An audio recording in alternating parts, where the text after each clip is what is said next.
So good day everyone, I'm Christian Santos, and as you can see, kasama ko ngayon dito sa tabi ko si Alexandra Rabulan upang interviewin siya sa subject na IT era.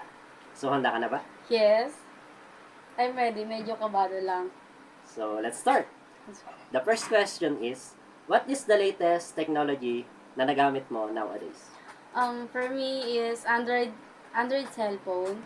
So, hindi naman siya as in Android cellphone. Parang 50-50 lang kasi may 50% Android cellphone, 50% Apple cellphone, gano'n. So, parang, pero sa akin talaga, cellphone talaga today, nowadays. Yung latest technology na Yes. nagamit mo.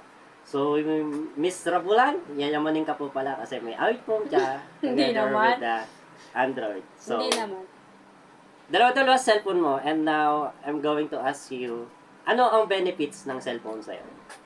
For me, my own opinion lang naman. So, parang, kasi nowadays, hindi na masyadong ano yung computer, di ba? Parang dati kasi, computer yung tinatakbuhan natin. Whether na may assignment tayo, ganun. So, parang ngayon cellphone na kasi, kahit nasan ka, dala mo siya, tas kahit nasan ka, kapag hindi mo alam yung sagot sa, halimbawa may homework kayo, tas may kailangan kang i-search, dun mo siya makukuha. So, parang, for me lang, isa siya sa benefits na sa cellphone.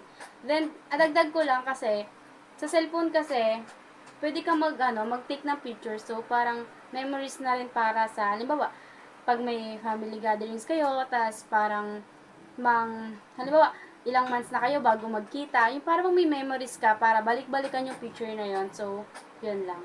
Kumbaga, sinasabi mo na ang technology or to be specific, cellphone is napaka-importante sa buhay mo. Yes, sobrang importante talaga ng cellphone sa buhay ko. Kumbaga, kung wala ang cellphone is kulang na ang part ng Oo. Yes. So, ayun, isa sa proof si Miss Rabulan upang patunayan na ang technology ay napahalaga sa ating buhay. So, yun lang po and thank you. Bye!